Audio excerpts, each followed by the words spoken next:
All systems are a go for Expedition 36, Life After Being Frozen, Who Says Social Networking Makes You Unproductive, and gotta love that robot waiter on the daily orbit.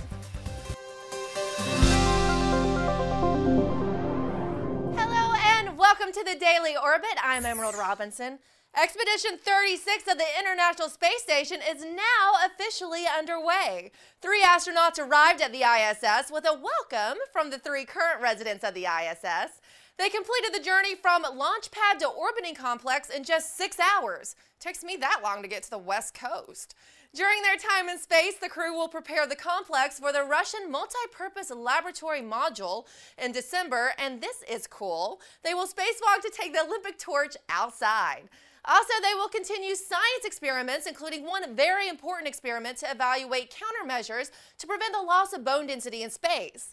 They also will continue to work on how crews may one day grow their own food in space. Expedition 36, may the force be with you.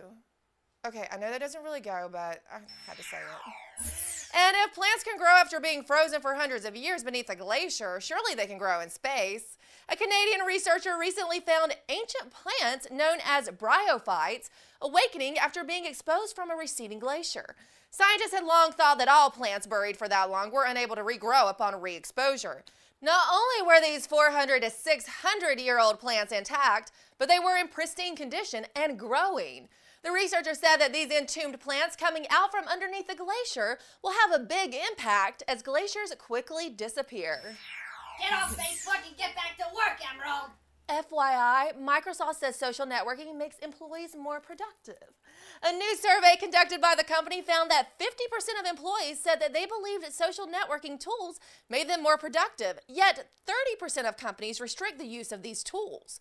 Productivity loss was the #1 reason given for the restriction of social networking tools, followed by security issues. However, Microsoft says that these tools could lead to collaboration in the workplace, and that deeply integrating apps into the workplace would speed collaboration and transform the way people work. Can Microsoft be a little biased? And some children in Colorado have been caught with their hands in the special cookie jar. The state has seen an uptick in hospitalization of children from accidental ingestion of marijuana since the passage of the 2009 statewide Legalization Act. Children have more severe reactions to marijuana than adults, and it's difficult for docs to treat little kitties who accidentally eat pot-laced baked goodies once they show up in the emergency room. And you can imagine it's hard for mom or dad to admit that little Susie found their stash of pot brownies or lollipops.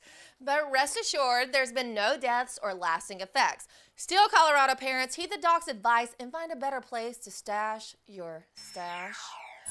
And ladies, you might soon be replaced as your man's beer you thought I was going to say it, didn't you?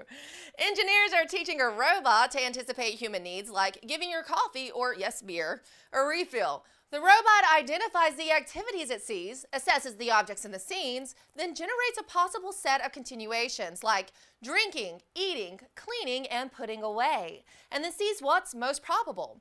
The robot may correct predictions 82% of the time when looking 1 second into the future, but that accuracy rate dropped as it looked further into the future. Still, it's pretty impressive though. And I know all you dudes out there are excited, cleaning and refilling without the lip you usually get with it, right? Well, that's it for the Daily Orbit. Not a duster. I wanted my peanut clusters. Sorry, Emerald. I'll be right back. This one still needs some work.